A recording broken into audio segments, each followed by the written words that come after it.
স্বাগতম স্বাগতম হার্ডওয়্যার ও নেটওয়ার্কিং ক্লাসে।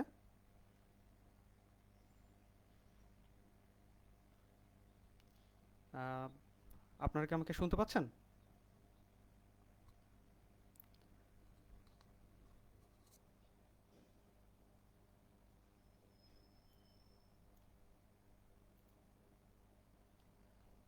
স্বাগতম হার্ডওয়্যার ও নেটওয়ার্কিং ক্লাসে।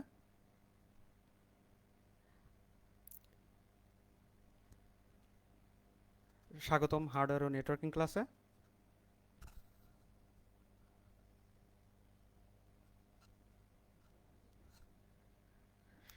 স্বাগতম হার্ডওয়্যার ও নেটওয়ার্কিং ক্লাসে।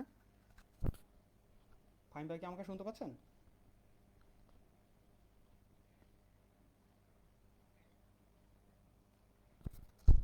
আচ্ছা, স্বাগতম হার্ডওয়্যার ও নেটওয়ার্কিং ক্লাসে। আপনাদের সাথে আছি আমি Tarun Debnath, BSc in information and communication engineering, instructor, Bondhu computer training centre, Puthia, Rajshahi থেকে। আমাদের আজকের আলোচনার বিষয় কম্পিউটার হার্ডওয়্যার পরিচিতি এবং কম্পিউটারের মেমোরি। প্রথমে চলে আসি কম্পিউটার বা ডেস্কটপে। কম্পিউটার দৈনন্দিন জীবনে আমাদের অনেক ছোটোখাটো সমস্যার সমাধান করে থাকে, কিন্তু সবই কম্পিউটার দিয়ে। আবার অনেক রিক্রিয়েশনের বিষয়, যেমন আমরা গান শুনি, খেলা, গেম খেলি, বা এই ধরনের বিভিন্ন ধরনের কাজগুলো কিন্তু আমরা কম্পিউটার দিয়ে কাজ করি। অর্থাৎ কম্পিউটার কিন্তু আমাদের জীবনের সাথে ওতপ্রোতভাবে জড়িয়ে গেছে। তো এই কম্পিউটার আমরা বিভিন্ন জায়গাতে বিভিন্ন আকৃতিতে দেখতে পাই। অর্থাৎ কেউ কম্পিউটার বলছে, আবার কেউ দেখা যাচ্ছে ল্যাপটপ, আবার কেউ দেখা যাচ্ছে যে পিডিএ ব্যবহার করছে। তো আসলে কম্পিউটারের ক্লাসিফিকেশনটা কিভাবে হলো? কম্পিউটারের ক্লাসিফিকেশনগুলো এভাবে করছি যে কম্পিউটারকে কি অবস্থায় ব্যবহার করা যায় তার উপরে, এবং কম্পিউটারের কতটুকু ক্ষমতা আছে, প্রসেসিং ক্ষমতা আছে তার উপরে। তো আমাদের এই যে ডেস্কটপে আমরা দেখতে পাচ্ছি, আমাদের একটি ডেস্কটপ কম্পিউটার আছে। ডেস্কটপ, ডেস্ক শব্দের অর্থ হচ্ছে, ডেস্ক শব্দটার অর্থ হচ্ছে যে টেবিল। তো টেবিলের উপরে রেখে যে কম্পিউটারগুলোকে ব্যবহার করা হয় সেটা হচ্ছে ডেস্কটপ। একইভাবে আমি যদি ল্যাপটপের কথা বলি, ল্যাপ বা কোল, অর্থাৎ আমার কোলের উপরে বা পায়ের উপরে রেখে আমি যেই কম্পিউটারটা ব্যবহার করে থাকি সেটা হচ্ছে আমাদের ল্যাপটপ। এছাড়া আমাদের পিডি আছে, পার্সোনাল ডিজিটাল অ্যাসিস্ট্যান্ট, সেগুলো আমরা হাতে নিয়ে ব্যবহার করতে পারি। বা আবার নাম আছে প্লাম টপ, অর্থাৎ হাতে তালুতে রেখে যে কম্পিউটারগুলো ব্যবহার করা যায় সেই ধরনের। তো এই কম্পিউটারগুলার আমরা আজকে যেটা কথা বলবো সেগুলো হচ্ছে ডেস্কটপ কম্পিউটার নিয়ে, এবং কি কি ডেস্কটপ কম্পিউটারের ইনস্ট্রুমেন্ট থাকে এইগুলো নিয়ে আমরা কথাবার্তা বলবো। তো এ পর্যায়ে আমাদের কম্পিউটার কম্পিউটার হার্ডওয়্যার কি? তো কম্পিউটারের বাহ্যিক আকৃতি সম্পন্ন সকল যন্ত্র এবং যন্ত্রাংশ, ডিভাইস সমূহকে হার্ডওয়্যার বলা হয়। অর্থাৎ এক কথায় আপনি যেগুলোকে টাচ করতে পারেন সেগুলা। তো এই কম্পিউটারটা আসলে যদি আমরা চিন্তা করি যে আমাদের মানুষের শরীরের সাথে যদি একটু তুলনা করি, তাহলে আমাদের বিষয়টা কি যে আমাদের হিউম্যান বডি, চিন্তা করেন যে আপনি হিউম্যান বডিতে এমন কোনো জিনিস আছে যেটা আপনি ধরতে পারেন না, টাচ করতে পারেন না, কিন্তু যে জিনিসটা আপনার শরীর থেকে চলে গেলে আপনি একটা ডেড বডি ছাড়া আর কিছুই না। তো এই যে আমাদের যে ডেড বডিটা, এইটাকে বলছি আমরা কমপ্লিটলি হার্ডওয়্যার, এবং যে সোল, আমাদের যে সোলটা আছে, ওই সোল বা আত্মা, এইটাকে বলছি আমরা সফটওয়্যার, অর্থাৎ যেটাকে আপনি টাচ করতে পারবেন না, ধরতে পারবেন না। তো এই যে টোটাল কম্বিনেশনে যেমন আমাদের হিউম্যান বডি তৈরি, ঠিক একইভাবে কম্পিউটার হার্ডওয়্যার এবং সফটওয়্যার দ্বারাই কিন্তু কম্পিউটার তৈরি। অর্থাৎ একটা অন্যটা ছাড়া কিন্তু চলতে পারবে না। তো এই কম্পিউটার হার্ডওয়্যারকে আমরা প্রসেসিংয়ের উপরে ডিপেন্ড করে আমরা তিনটি অংশে বিভক্ত করতে পারি। একটি হলো আমাদের ইনপুট ডিভাইসেস বা ইনপুট যন্ত্রপাতি, আরেকটি হচ্ছে আমাদের প্রসেসিং, অর্থাৎ আমরা কিছু ইনপুট থাকবে কম্পিউটারে, কিছু প্রসেসিং থাকবে, এছাড়া আমাদের কিছু আউটপুট থাকবে। অর্থাৎ ইনপুটে আমরা যে ডিভাইসগুলো ব্যবহার করি ইনপুট দেওয়ার ক্ষেত্রে, অর্থাৎ তথ্য কম্পিউটারের মধ্যে যখন আমরা ইনপুট দিচ্ছি সেক্ষেত্রে কী কী ডিভাইস ব্যবহার করছি, সেগুলো হচ্ছে আমাদের কিবোর্ড আছে, মাউস আছে, ডিস্ক আছে, স্ক্যানার আছে, কার্ড রিডার আছে, ডিজিটাল ক্যামেরা আছে, ইত্যাদি। সিস্টেম ইউনিট আছে, সিস্টেম ইউনিট অর্থাৎ যেখানে আমাদের এই প্রসেসিং হচ্ছে। তো আমি আসলে বলছি সিস্টেম ইউনিট, কিন্তু আমরা প্রায়শই বলে থাকি যে সেন্ট্রাল প্রসেসিং ইউনিট। অর্থাৎ আমি আবার একটু আগে স্লাইডে যাচ্ছি, আপনি খেয়াল করে দেখেন এই পাশে একটা অংশ যেটাকে আমরা বলি সেন্ট্রাল প্রসেসিং ইউনিট, কিন্তু এটা আসলে সেন্ট্রাল প্রসেসিং ইউনিট না, এটা আসলে system unit. Central processing unit system ইউনিটের জাস্ট একটা ছোট্ট একটা অংশ। তো এখানে আমি সিস্টেম ইউনিটের মধ্যে যে যে অংশগুলো আছে সেটা হচ্ছে হার্ড ডিস্ক আছে, মাদারবোর্ড আছে, এজিপি কার্ড আছে, র্যাম আছে এবং আমাদের প্রসেসর সহ আরও অন্যান্য যন্ত্রাংশ আছে। এরপরে আমাদের আউটপুট যন্ত্রপাতির মধ্যে আছে যেটা, সেটা হচ্ছে মনিটর। অর্থাৎ আমরা যেখান থেকে কম্পিউটারে এই তথ্যগুলো প্রসেস হলো, প্রসেস হওয়ার পরে আমরা যে আউটপুটে দেখতে পারি সেটা হচ্ছে মনিটরের মাধ্যমে দেখতে পারি। প্রিন্টারের মাধ্যমে আমরা সেটা কোনো প্রিন্ট করে ডকুমেন্ট আকারে বের করতে পারি। ডিস্কে আমরা সেটাকে রাইট করে রেখে দিতে পারি, যেমন বিভিন্ন ধরনের ভিডিও ডিস্ক বা গানের হতে পারে, বা দেখা যাচ্ছে আমাদের বিভিন্ন উৎসবের ভিডিও করে আমরা রেখে দিতে পারি। এরপরে স্পিকার আছে, স্পিকারের মাধ্যমে আমরা শুনতে পারি, সেখান থেকে সাউন্ড আমরা শুনতে পারি, অর্থাৎ আউটপুট দেখতে পারি, আউটপুটটা পাই। এরপরে প্রজেক্টরের মাধ্যমে আমরা সেখান থেকে আমরা ডিসপ্লে করতে পারি, আমরা কি কি তথ্য আমাদের প্রসেস আছে সেগুলোকে আমরা প্রজেক্টরের মাধ্যমে প্রেজেন্ট করতে পারি। হেডফোনের মাধ্যমে আমরা সেগুলোকে শুনতে পারি। তো এখন আমরা দেখি এই যন্ত্রগুলোর আসলে মেকানিজম কি, বা যন্ত্রগুলো আসলে কোনটা দেখতে কেমন। আমরা আজকে যেহেতু আমাদের প্রথম দিন, আমরা ফান্ডামেন্টাল বিষয় নিয়ে কথা বলবো। তবে ফান্ডামেন্টালের ভিতরে আমরা কিছু বিষয় জানবো যেগুলো আসলে আমাদের আসলেই অজানা থাকে সবসময়। প্রথমে আসি ইনপুট যন্ত্রপাতি, কিবোর্ড। হ্যাঁ, এটা তো খুবই একটা সিম্পল একটা বিষয় যে এটা তো একটা কিবোর্ড, আমরা তো সবাই জানি। কিন্তু আপনাকে যদি কেউ জিজ্ঞাসা করে যে আপনি একটা, আমি কিবোর্ড কিনবো, তাহলে আপনি কোন কিবোর্ডটা সিলেক্ট করবেন, সেই ক্ষেত্রে আপনাকে খেয়াল করতে হবে এই কিবোর্ডের এখানে দেখেন একটা ওয়্যার আছে। তো এই ওয়্যারটা হচ্ছে আপনার PS2 পোর্ট বলে। অর্থাৎ PS2 পোর্টের সাথেই এই শুধুমাত্র এই কিবোর্ডটা কানেক্ট করা যাবে। আপনার ল্যাপটপে যদি, যেহেতু PS2 পোর্ট সাধারণত থাকে না, সেহেতু এই কিবোর্ডটা যদি আপনি কিনে ফেলেন তাহলে আপনার ল্যাপটপে কিন্তু আপনি ব্যবহার করতে পারবেন না। তাই ল্যাপটপের জন্য আপনি যদি নেন তাহলে আপনাকে অবশ্যই দেখতে হবে যে ইউএসবি পোর্ট আছে কিনা। তো অবশ্যই এটা একটা আপনার সিলেকশনের বিষয়। অ্যানাদার পয়েন্ট হচ্ছে যে আপনার এখানে খেয়াল করে দেখেন যে এখানে কিন্তু কোনো মাল্টিমিডিয়া কি নাই। অর্থাৎ আপনি যদি মনে করেন কিছু অ্যাডিশনাল কি নেবেন আপনি সাথে, যে যেটা নিয়ে আমরা মাল্টিমিডিয়া ফাংশনগুলো পারফর্ম করতে পারবো, অর্থাৎ গান প্লে করতে করতে কিবোর্ড থেকেই আমি দেখাচ্ছে প্রেস করে গানটাকে অফ করতে পারছি, বা এখান থেকে ইমেল করতে পারছি। অর্থাৎ এক কথায় মাল্টিমিডিয়া যে সুবিধা আছে, মাল্টিমিডিয়া বলতে আমরা মূলত 5টা ফ্যাক্টরকে বুঝি: অডিও, ভিডিও, গ্রাফিক্স, টেক্সট এবং অ্যানিমেশন। তো এই 5টা ফ্যাক্টরের সাথে রিলেটেড যে কিবোর্ডগুলো সমৃদ্ধ আছে সেগুলোকে বলা হয় মাল্টিমিডিয়া কিবোর্ড। সাধারণত একটু মাল্টিমিডিয়া কিবোর্ডগুলোর দাম বেশি পড়ে নর্মাল কিবোর্ডের থেকে। এছাড়া আরেকটা বিষয় খেয়াল করেন যে আপনার এখানে কিবোর্ডে কিন্তু বিভিন্ন টাইপের কি আছে, এবং এর মাঝ দিয়ে আপনি দেখেন যে এখানে কিন্তু বিভিন্ন অংশ সেগমেন্ট সেগমেন্ট করা, অর্থাৎ এরও কিন্তু একটা কারণ আছে। তো এই যে সেগমেন্টের এই অংশটা হচ্ছে আমাদের আলফা নিউমেরিক কি থাকে, অর্থাৎ যেগুলো আমাদের কিছু অ্যালফাবেট আছে এবং আমাদের কিছু নাম্বার আছে। এখানে আমাদের 1 2 3 4 এই ধরনের নাম্বার আছে। এরপরে আমাদের এই পাশে আছে আমাদের কিছু অ্যারো কি আছে। তো এই অ্যারো কি দিকগুলো দিয়ে আমরা বিভিন্ন ডিরেকশনে যেতে পারি। এরপর আমাদের আছে কিছু নাম্বার আছে, এই নাম্বারগুলো আমরা এখানে দিয়ে বিভিন্ন ধরনের নিউমেরিক প্রসেসিং করতে পারি। এরপর উপরের দিকে আমাদের এই যে টোটাল 12টা, F1 থেকে শুরু করে F12 পর্যন্ত আমাদের টোটাল 12টা আমাদের কি আছে, এই 12টা আমাদের ফাংশন কি। এরপর আমাদের এক সাইডে, এই সাইডে আছে আমাদের এসকেপ কি, ESC, অর্থাৎ এটা দিয়ে আমরা এসকেপ করতে পারি। তো এরপরেই আমরা চলে যাচ্ছি আমাদের অন্য আরেকটা ডিভাইস, সেটা হচ্ছে মাউসে। তো আপনি খেয়াল করে দেখেন যে এখানে আমাদের দুইটা মাউস, এটা আসলে দুইটা আলাদা আলাদা মাউস। এটা প্রথম দিকের একটা মাউস, অর্থাৎ যেটা হচ্ছে আমাদের ছিল মেকানিক্যাল মাউস বলতো।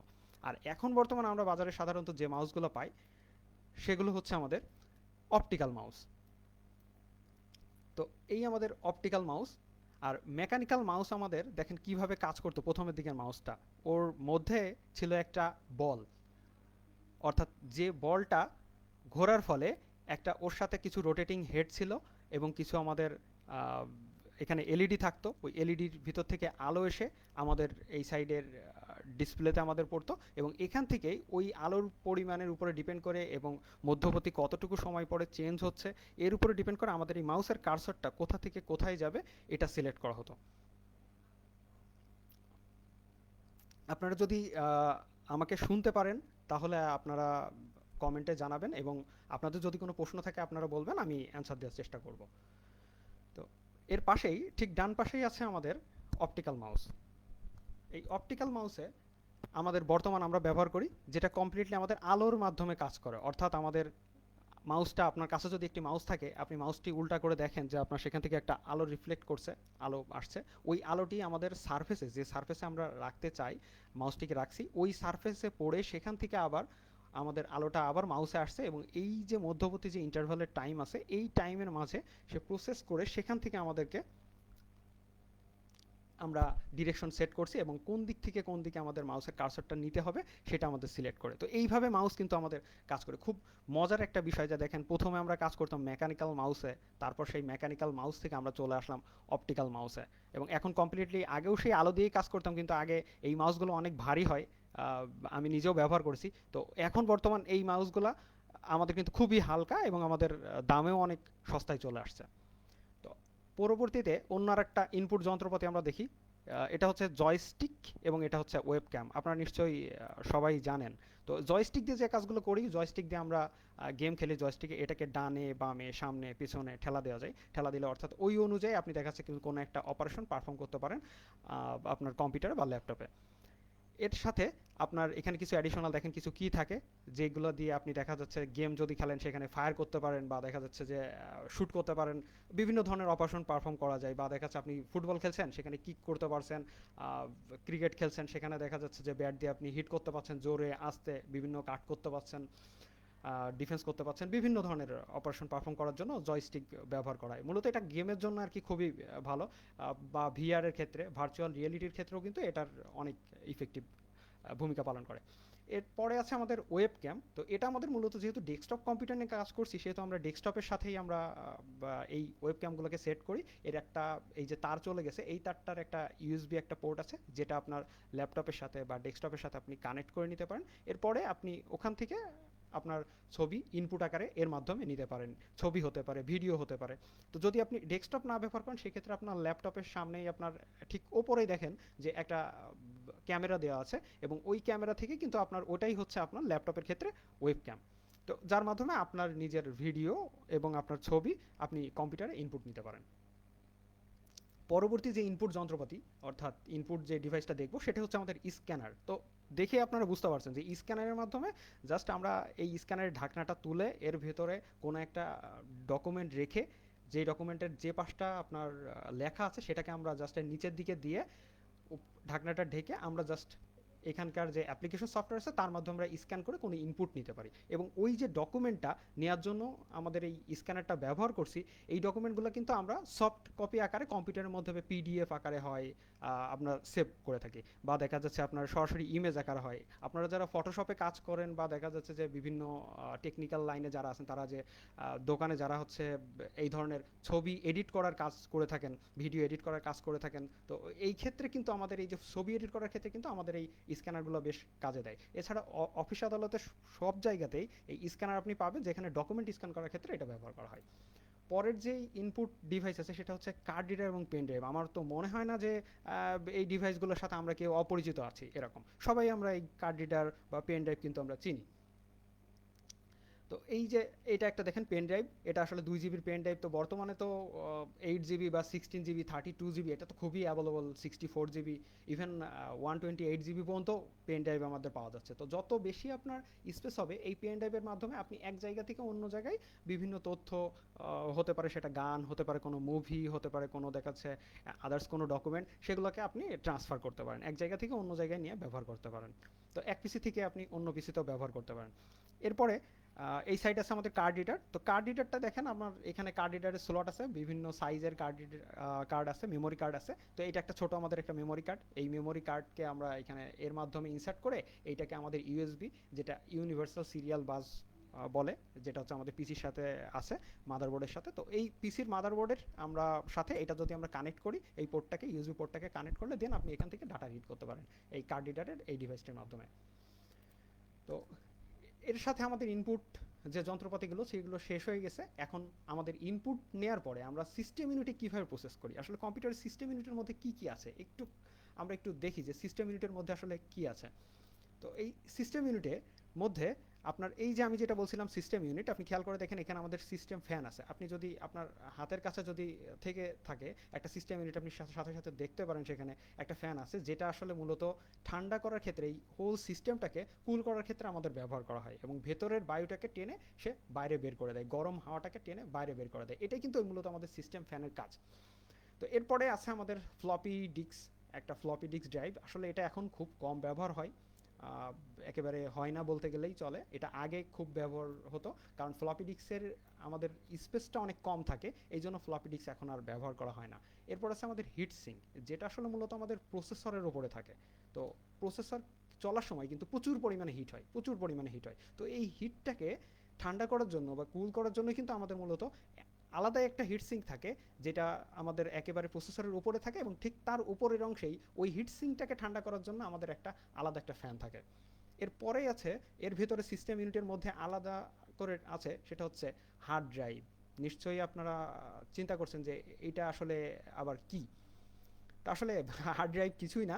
হার্ড ড্রাইভ হচ্ছে আমরা যে কম্পিউটারে যত তথ্য জমা রাখি সবই কিন্তু এই হার্ড ড্রাইভে থাকে। আপনি আপনার গান, তারপর দেখা যাচ্ছে যে মুভি, বা দেখা যাচ্ছে গেম, এভরিথিং যা কিছু আপনি ডকুমেন্ট কম্পিউটারের মধ্যে রাখছেন সবই হার্ড ড্রাইভে থাকে। এটা দেখতে ঠিক অনেকটা এই টাইপের। আমি ফার্দার আরও পরের স্লাইডে আমি দেখাবো যে হার্ড ডিস্কটা দেখতে কেমন বা কীভাবে কাজ করে, তার উপর আপনাদেরকে আইডিয়া দেবো। তো এরপরে আরেকটা অংশ আছে আমাদের সিস্টেম ইউনিটে, সেটা হচ্ছে আমাদের অপটিক্যাল ড্রাইভ, যার মাধ্যমে আমরা সিডি ডিভিডি আমরা রিড করে থাকি। অর্থাৎ সেখান থেকে এই যে ডিস্কগুলো আছে, এই ডিস্কগুলো থেকে আমরা রিড করে কম্পিউটারের মধ্যে আমরা ইনসার্ট করতে পারি। তো এই জায়গা থেকেও কিন্তু আমাদের এটা কিন্তু সিস্টেম ইউনিটের অংশ, সেই জন্য আমরা এটাকে প্রসেসিং ইউনিটে দিয়েছি, যেখান থেকে আমাদের ইনফরমেশনগুলো প্রসেস হয়। আর এরপর আছে আমাদের র্যাম। মাদারবোর্ডে আমাদের উপরে আমাদের র্যাম কানেক্ট করা থাকে। তো এই র্যাম থেকেই কিন্তু আমাদের টোটাল যে আমাদের ইনফরমেশনগুলো কিন্তু আমাদের যখন আমরা কম্পিউটার রান করি তখন কিন্তু এই র্যাম থেকে আমাদের রান হয়। তো এখানে আমাদের মাদারবোর্ডের উপর আমাদের লক্ষণীয় বিষয়, দুইটা আমাদের র্যামের স্লট থাকে। আর র্যাম যত আপনার বেশি হবে তত আপনার এই সিস্টেম ইউনিট বা আপনার প্রসেসর, আপনার পিসি কিন্তু ফাস্ট হবে।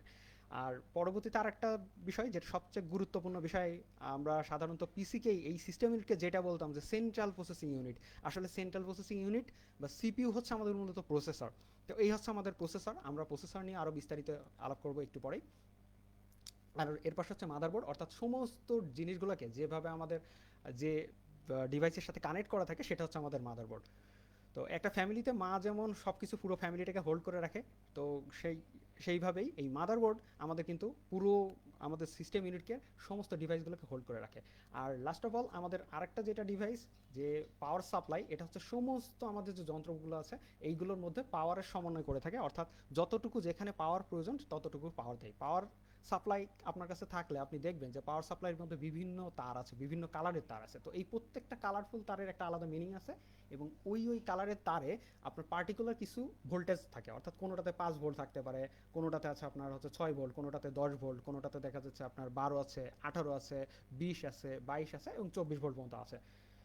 তো এরপরে আমরা একটু দেখি যে হার্ড ডিস্ক আসলে আমাদের মূলত কি। তো এই হচ্ছে আমাদের মূলত হার্ড ডিস্ক। আমরা যদি হার্ড ডিস্কটাকে খুলি তাহলে এই ধরনের একটা অংশ দেখতে পাবো, যার মধ্যে আমাদের এখানে কিছু আমাদের অ্যাকচুয়েটার আছে।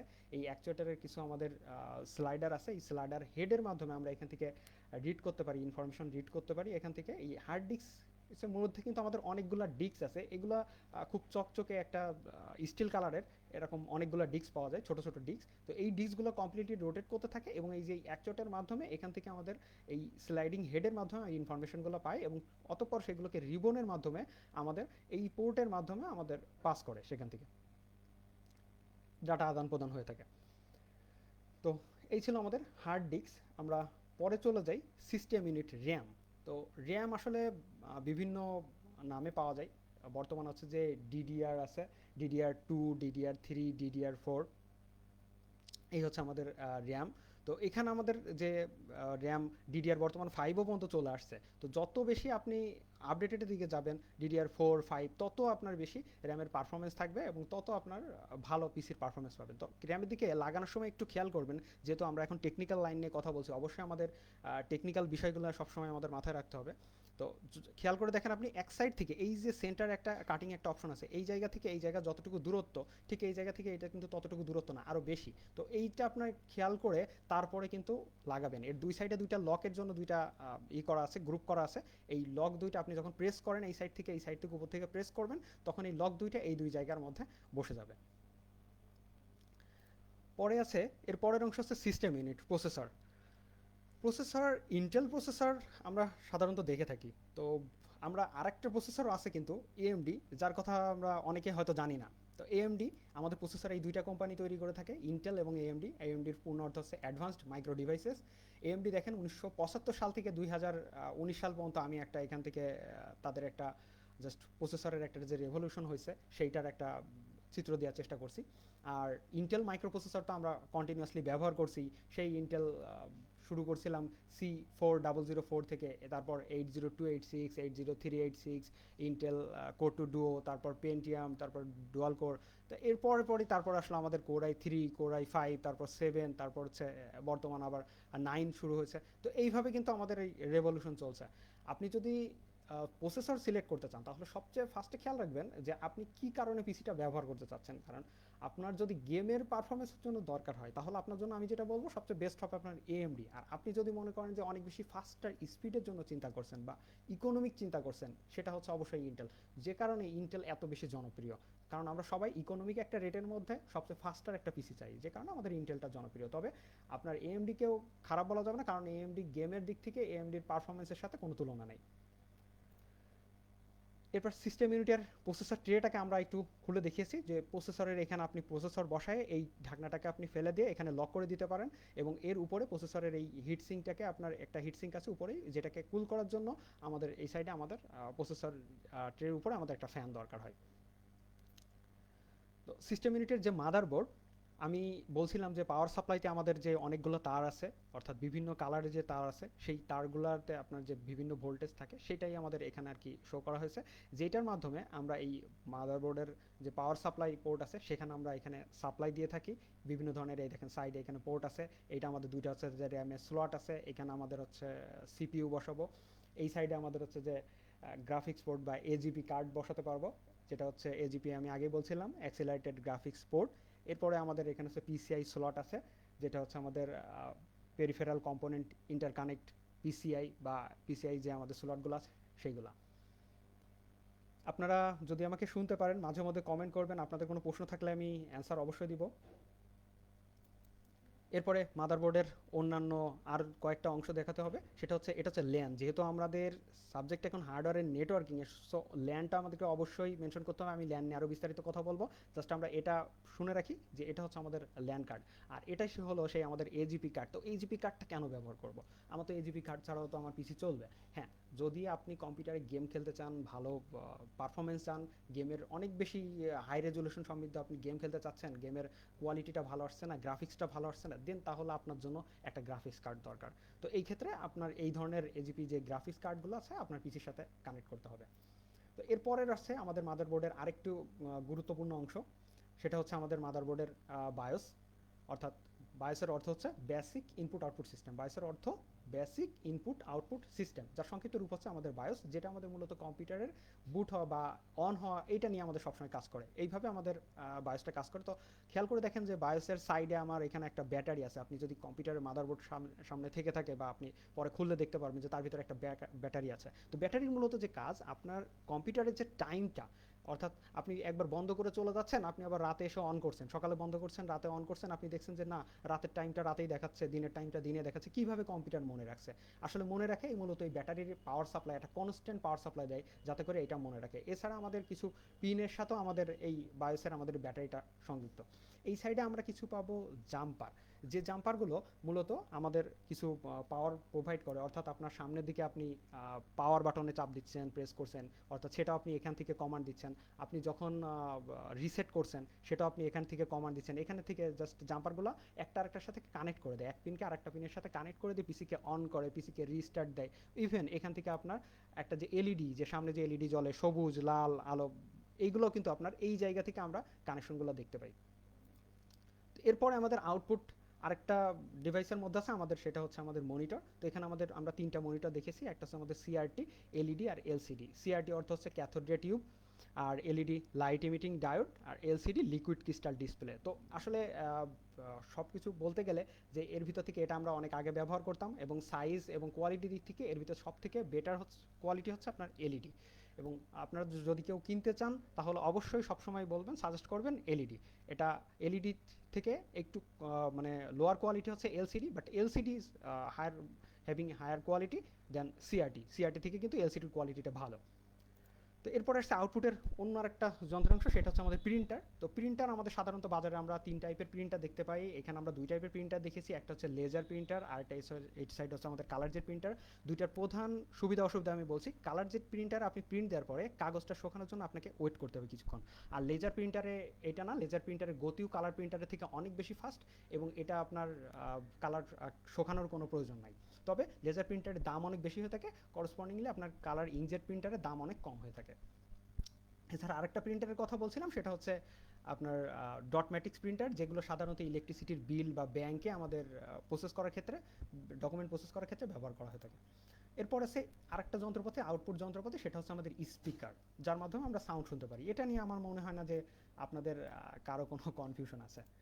তো এরপর আছে কম্পিউটার সফটওয়্যার। আমি আগেই বলেছিলাম যে সফটওয়্যারগুলো আসলে মূলত আমাদের যে একটা সোল সেইভাবে কাজ করে। তো কম্পিউটার সফটওয়্যার আমাদের কিছু কম্পিউটারকে আমরা কিছু নির্দেশ প্রদান করে কম্পিউটারের সফটওয়্যার কাজ করাই কম্পিউটারের মাধ্যমে। তো এই সফটওয়্যারগুলোকে দুই ভাগে ভাগ করা যায়, একটা হচ্ছে সিস্টেম সফটওয়্যার, একটা হচ্ছে অ্যাপ্লিকেশন সফটওয়্যার। তো সিস্টেম সফটওয়্যারগুলোর মধ্যে আমরা দেখি যে কী কী আছে, সেটা হচ্ছে উইন্ডোজ এক্সপি আছে, ভিস্তা আছে, 7 আছে, 8 আছে, 10 আছে, অ্যান্ড্রয়েড আছে, তারপর আইওএস আছে, লিনাক্স আছে, ম্যাক অপারেটিং সিস্টেম আছে, এক্সেট্রা। এছাড়া অ্যাপ্লিকেশন সফটওয়্যারের মধ্যে আমরা যেগুলো ব্যবহার করছি, যেগুলোতে কাজ করছি, যেমন Adobe Illustrator, Photoshop, Adobe reader, Firefox, Google Chrome, Microsoft office, AutoCAD, Skype, etcetera, এগুলো আমাদের সব অ্যাপ্লিকেশন সফটওয়্যার। তো এরপর আসছি আমরা একটু কম্পিউটার মেমোরি নিয়ে কথা বলবো। তো কম্পিউটারের মেমোরি প্রধানত দুই ভাগে ভাগ করা যায়। সেটা হচ্ছে একটা হচ্ছে প্রধান মেমোরি বা মেইন মেমোরি, আর একটা হচ্ছে সেকেন্ড মেমোরি বা সেকেন্ডারি মেমোরি বা সহায়ক মেমোরি। তো এখানে আছে প্রধান মেমোরি বা মেইন মেমোরি, যেটা আমাদের অনেক ফাস্টার হয়ে থাকে এবং এগুলোর দামেও অনেক বেশি হয়ে থাকে। অনেক বেশি, যত ফাস্ট তত আমাদের এইগুলো আমাদের দামের দিক থেকেও অনেক বেশি হয়ে থাকে, সাশ্রয়ী না ঠিক। আর সহায়ক মেমোরিগুলো এই দিক থেকে আমাদের দামের দিক থেকে আমাদের যেমন সাশ্রয়ী আছে, কিন্তু আমাদের ফাস্টার স্পিড পাওয়া যায় না। তারপর আমি এখানে অলরেডি লিখে দিয়েছি, আপনারা দেখতে পারেন একটু।